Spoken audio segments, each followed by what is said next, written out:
Buonasera a tutti da Baiardo Channel, la TV che parla a tinte nero-verdi, e come ogni venerdì ci colleghiamo con la sala stampa per le ultime notizie riguardanti la partita di questo fine settimana. Tutti, siamo qua in sala stampa con i due bomber del 2012.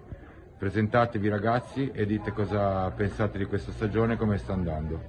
Sono Tobia Spinna, mi trovo molto bene in questa squadra, il campionato sta proseguendo molto bene, mi trovo bene con i compagni e con i mister e continuiamo così che stiamo facendo una buona stagione.